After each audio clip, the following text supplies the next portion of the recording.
بسم اللہ الرحمن الرحیم۔ السلام علیکم۔ مولانا فضل الرحمان صاحب تو پہلے ہی غصے میں تھے، لیکن بڑی گرفتاری کے بعد ظاہر ہے کہ اب معاملہ زیادہ خراب ہو گیا ہے۔ فروخ کھوکھر JUI کے مرکزی رہنما ہیں، ان کو اسلام آباد سے گرفتار کیا گیا، ناکے پر روکا گیا اور کہا گیا کہ آپ کے پاس ناجائز اسلحہ ہے۔ ان کو پھر تھانے منتقل بھی کیا گیا تھا۔ وہ کہتے رہے کہ جی میرا اسلحہ لائسنس یافتہ ہے، اور الزام یہ لگاتے رہے کہ پولیس والوں نے کہا کہ JUI کا جھنڈا آپ اتاریں، آپ نے گاڑی پر جمعیت علماء اسلام کا جھنڈا لگایا ہوا ہے، یہ نہیں ہو سکتا، یہ آپ کو اتارنا پڑے گا۔ اور اس پر فروخ کھوکھر کے بقول وہ کہتے ہیں کہ جی میں نے کہا کہ جو مرضی کر لو، یہ جھنڈا تو نہیں اتر سکتا۔ اب وہ اپنے آپ کو پارٹی کے ساتھ لوئل شو کر رہے ہیں۔ فضل الرحمان صاحب نے حال ہی میں شورا کا اجلاس بلایا تھا، اپنی مرکزی شورا کا اجلاس، اس میں تمام JUI کے قائدین تھے، رہنما تھے، اور اس کے بعد بہت ہی سخت تقریر کی تھی، اور صرف سیاسی طور پر نہیں کہ جی 27ویں ترمیم کو نہیں مانتے، انہوں نے مذہبی حوالے دیے تھے، مذہبی حوالے۔ اور میں آپ کو یہ بتاؤں گا کہ اب یہ تحریک کی طرف کیوں معاملہ جا رہا ہے، اور جان بوجھ کر فضل الرحمان صاحب نے مذہبی حوالے کیوں دیے تھے، یہ ہے اصل بات۔ یہ تو فروخ کھوکھر کی گرفتاری کہا جائے گا کہ جی ایک رد عمل ہے کہ فضل الرحمان صاحب نے اتنی سخت باتیں کر دیں، ملک ایک نہیں رہے گا خدا نخواستہ، اس طرح کی انہوں نے باتیں کی وہاں پر، اور اس پر میں نے آپ سے عرض بھی کیا تھا کہ یہ بہت خطرناک بات ہے، اور اس پر ظاہر ہے کہ ریئیکشن تو آئے گا۔ اچھا، اب فضل الرحمان صاحب نے تحریک کا اعلان کر دیا ہے، اور وہ اس کے لیے اب گراؤنڈ ورک تیار کر رہے ہیں، اس کے لیے پورا ایک ہوم ورک کر رہے ہیں، کیونکہ فضل الرحمان صاحب کو لگتا ہے کہ ان کے ساتھ بہت بڑا دھوکہ ہوا ہے، اور جو ان کے ساتھ کمٹمنٹس ہوئی تھیں 26ویں آئینی ترمیم پر، انہوں نے پاس کروائی تھی 26ویں آئینی ترمیم حکومت کے ساتھ مل کر، اب وہ کمٹمنٹس نہیں پوری ہوئیں اور نہ ہو رہی ہیں، اور ان کے لیے مسائل بڑھ رہے ہیں، مشکلات بڑھ رہی ہیں۔ 27ویں ترمیم آ رہی ہے، پھر آگے 28ویں ترمیم ہے، تو حکومت کو کسی بھی طرح سے ضرورت ہی نہیں رہی JUI کی، قطعی نہیں رہی۔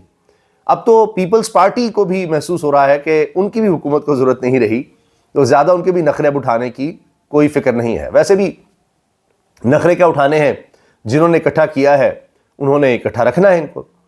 بہرحال فضل الرحمان صاحب نے ایک تو بڑی سخت یہ بات کہی تھی کہ متفقہ آئین واحد گارنٹی ہے، ہم نے اس آئین پر اکٹھے ہونے کا اعلان کیا تھا، تو متفقہ آئین اب نہیں رہا 26ویں 27ویں ترمیم کے بعد۔ پھر مذہبی حوالے دینا شروع کر دیے کہ خلفائے راشدین کو اگر استثناء نہیں تھا تو آج استثناء کیسے؟ کیا کوئی خلفائے راشدین سے بھی بڑھ گیا ہے کہ اس کو استثناء ہے، تاحیات استثناء ہے کہ وہ جو بھی جرم کرتا رہے اس کو سزا نہیں ہو سکتی؟ یہ کیسے ہو سکتا ہے؟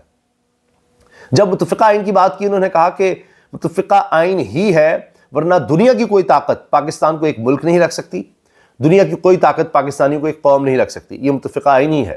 تو اب وہ متفقہ نہیں رہا، یہ ان کی دھمکی تھی۔ اب آ جائیے دیگر مذہبی باتوں پر جو انہوں نے اس لیے کی ہیں تاکہ اب وہ جا رہے ہیں مدارس کے پاس، تنظیمات کے پاس، علماء کے پاس، جتنی بھی مذہبی سیاسی جماعتیں ہیں ان سب کو اب وہ اکٹھا کرنے والے ہیں۔ تحریک انصاف کی کہانی تو الگ رہ گئی، فضل الرحمان صاحب اب نکل پڑے ہیں اور ساری مذہبی جماعتوں کو وہ اکٹھا کرنے لگے ہیں، تمام مدارس کی تنظیموں کو اکٹھا کرنے لگے ہیں۔ بنیاد وہ کیا بنائیں گے؟ وہ بنائیں گے مذہبی بنیاد، اور اس میں اس کے واضح اشارے موجود تھے۔ مثال کے طور پر یہ تو ایک بات رہ گئی نا 27ویں ترمیم کی اور خلفائے راشدین کا ذکر کرنا، یہ سب، یہ تک کہا کہ وہ کام جو مغرب نے بھی نہیں کیے تھے اب اس حکومت نے شروع کر دیے ہیں۔ ان کا الزام یہ تھا کہ مکمل طور پر اگر اللہ تعالیٰ نے کسی شخص کو مرد پیدا کیا ہے، کسی شخص کو عورت پیدا کیا ہے، اب حکومت یہ الاؤ کر رہی ہے، اس کی اجازت دے رہی ہے کہ وہ اپنی جنس تبدیل کر سکتا ہے۔ فضل الرحمان صاحب نے کہا کہ یہ تو چلے اور بات ہے کہ کسی کا مکمل طور پر نہیں پتہ چل رہا، اور طبی بنیادوں پر اس کے علاج کے لیے سوچا جا سکتا ہے کہ مکمل مرد اور مکمل عورت نہیں ہے، تو پھر اس کا علاج کیا جائے یا اس کا آپریشن کیا جائے اور اس کی جنس کو پراپر کیا جا سکے آپریشن کے ذریعے۔ لیکن ایک شخص یہ نہیں ہو سکتا کہ مکمل مرد ہے یا مکمل عورت ہے اور وہ جنس تبدیل کر کے عورت سے مرد اور مرد سے عورت بنائے یا بننا چاہے، یہ ممکن نہیں ہے، یہ نہیں ہونے دیا جا سکتا۔ تو یہ کس طرف جا رہے ہیں؟ یہ سب باتیں انہوں نے کی ہیں۔ تو اسی سے آپ اندازہ لگائیے کہ فضل الرحمان صاحب پھر مذہب کے بارے میں بات کر کے کس طرف جا رہے ہیں۔ پھر مدارس کا انہوں نے کہا کہ ہم سے جو وعدے کیے گئے تھے وہ پورے نہیں کیے گئے، کوئی رجسٹریشن کے معاملات تھے، اس طرح کی چیزیں تھیں۔ تو اس پر اب فضل الرحمان صاحب نے تحریک کا اعلان کر دیا ہے، اور جب وہ کسی بھی تحریک کو مذہب سے جوڑیں گے، مذہبی جماعتوں سے جوڑ دیں گے، مدارس سے جوڑ دیں گے، تو ظاہر ہے کہ وہ تحریک بڑی زیادہ خطرناک ہو جائے گی۔ تحریک انصاف الگ سے نکلنے کی بات کر رہی ہے، اور تحریک انصاف کی طرف سے اب 7 دسمبر کو جس طرح سے سہیل آفریدی نے اعلان کر دیا ہے کہ اسی جگہ پر ہم دوبارہ جلسہ کریں گے 7 دسمبر کو. 26 نومبر کے حوالے سے تو یہ تھا کہ شہداء کی جو ان کے لوگ 26 نومبر کو جاں بحق ہوئے تھے ان کے حوالے سے تقریب تھی. اب جلسہ ہوگا 7 دسمبر کو. اس کا مطلب یہ ہے کہ جس طرح انہوں نے مختلف اعلانات کیے کہ جی میں ہر جمعرات کو جاؤں گا، تو ایک وہ تسلسل کی طرف آ رہے ہیں، ایک مومنٹم بنانے کی طرف آ رہے ہیں، تو پیچھے نہیں ہٹ رہے. یعنی مسلسل لوگوں کو انگیج رکھا جائے، کارکنوں کے ساتھ جڑ کے رہا جائے اور ان کو متحرک رکھا جائے. یہ واحد تحریک انصاف پاکستان کی تاریخ میں ایسی جماعت آئی ہے، یا بانی تحریک انصاف عمران خان کے، جن کے ساتھ لوگ تب بھی جڑے رہے ہیں، یا کم از کم یہ تو ہم کہیں گے کہ جو لوگ چھوڑ کر گئے وہ تو پچھتا ہی رہے ہیں، جو لوگ رہ گئے وہ متحرک رہے ہیں. ایک دن بھی آپ کو ایسا نظر نہیں آئے گا جس دن کارکن نہ نکل رہا ہو کال پر، یا کہیں نہ کہیں ان کی کوئی انگیجمنٹ نہ ہو، کہیں وہ مزاحمت نہیں کر رہے. گرفتاریاں ہوئیں، ہر طرح کا کریک ڈاؤن ہوا، سب کچھ ہوا، لیکن یہ واحد جماعت ہے تاریخ میں کہ جو پیچھے نہیں ہٹی. ورنہ آپ دیکھ لیجئے یہاں پر بڑی بڑی مذہبی جماعتیں جن کے لوگ بڑے جذباتی تھے ان کا کیا حال کر دیا گیا. پھر ماضی میں دیکھیں پاکستان پیپلز پارٹی، جب بینظیر بھٹو صاحبہ ملک سے چلی گئیں کیا حال ہو گیا تھا. ذوالفقار علی بھٹو کی پھانسی کے بعد کیا حال ہوا تھا پیپلز پارٹی کا. پھر حالیہ اگر ہم دیکھیں دہائیاں، ان میں مشرف دور میں کیا صورتحال تھی، حتیٰ کہ نون لیگ کے ادوار میں جب 2/3 اکثریت میاں نواز شریف کو مل گئی تھی اس وقت پیپلز پارٹی کی کیا صورتحال تھی. پھر نون لیگ کا آپ دیکھیے قاف لیگ کیسے بنی تھی، سب لوگ کدھر ہو گئے تھے سن 2000 کی دہائی میں.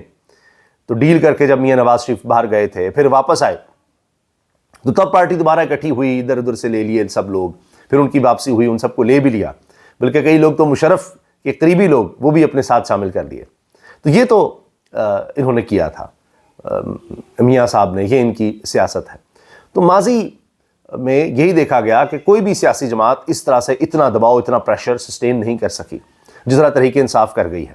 اور ابھی ظاہر ہے ان کے لیے امتحان اور ہوں گے، مشکلات ان کے لیے اور ہوں گی، اس میں کوئی شک نہیں، لیکن اب تک یہی نظر آ رہا ہے کہ وہ ٹوٹے نہیں ہیں، ڈٹے ہوئے ہیں اور مزاحمت بھی کر رہے ہیں، اپنا پوائنٹ آف ویو بھی دے رہے ہیں اس سب پریشر کے باوجود. تو اب دیکھتے ہیں کیا ہوتا ہے، کیونکہ آنے والے دنوں میں ابھی یہ سوچ چل رہی ہے کہ 28ویں ترمیم لانی ہے، اور اس میں مختلف ابھی تک رائے چل رہی ہے. مثال کے طور پر نئے صوبے بنانے کی بات ہے، NFC کی بات ہے.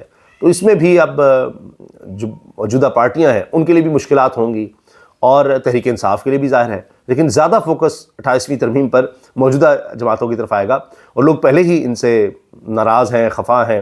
لگتا ہی ہے کہ وہ چیز ہمیں بڑھتی ہوئی دکھائی دے گی. اب تو اسٹیٹ بینک نے بھی ہاتھ کھڑے کر دیے ہیں. اسٹیٹ بینک گورنر کہہ رہے ہیں کہ یہ ماڈل، اکنامک ماڈل چل ہی نہیں سکتا جو اس ملک میں ہے. پھر جس طرح سے لوگ ملک چھوڑ چھوڑ کر جا رہے ہیں، اب ان کے لیے بھی مسائل بن گئے ہیں، ان کو آف لوڈ کیا جا رہا ہے کبھی کسی بہانے سے کسی بہانے سے. حافظ میری صاحب نے کہا جی یہ رشوت دے دے تو ان کے لیے کوئی مسئلہ نہیں ہوگا، چاہے 26ویں ترمیم، 27ویں ترمیم، 28ویں، 29ویں، جتنی مرضی ترمیم لے آئیں. لیکن بات یہ ہے کہ IMF سے لے کر کوئی بھی ادارہ اس وقت اس حکومت پر ٹرسٹ کرنے کو تیار نہیں ہے، اور چارج شیٹ کر رہا ہے کیا عدلیہ، کیا یہاں کی گورننس، کیا حکومت. تو آپ کوئی بھی قدم اٹھاتے ہیں تو اصل میں آپ پاکستان کو پیچھے لے جا رہے ہیں اور زیادہ گہرے گڑھے میں گرا رہے ہیں. یہ سارے اقدامات صرف اپنی ذات کے لیے کرتے چلے جا رہے ہیں، اور اس کی وجہ سے پھر مسائل بڑھ رہے ہیں. تو لہٰذا کہیں نہ کہیں تحریک تو اٹھنی ہے، کہیں نہ کہیں تو مزاحمت ہونی ہی ہے. وکلاء بھی اکٹھے ہو رہے ہیں، اب JUI بھی مجبور ہو گئی ہے، تحریک انصاف پہلے سے ہی ہے. تو یہ سب کسی مقام پر، کسی پوائنٹ پر اکٹھے ہوتے نظر آ رہے ہیں آگے جا کر. اور دیگر طبقات بھی، چاہے اس میں کسان ہوں گے، اس میں مزدور ہوں گے، اس میں تنخواہ دار طبقات جو بھی ہے، کاروباری لوگ، سب کو کسی نہ کسی مقام پر اکٹھے ہونا ہوگا. ایک ون پوائنٹ ایجنڈا ہوگا. جس طرح ابھی آپ دیکھ سکتے ہیں کہ تحریک تحفظ آئین پاکستان ہے، وہاں مختلف جماعتیں اکٹھی ہیں، تو اسی میں JUI اور سب کو اگر اکٹھا کریں گے تو پھر ایک ایسی تحریک ہوگی کہ اس کے آگے پھر حکومت شاید ٹھہر نہیں سکے گی. اللہ حافظ.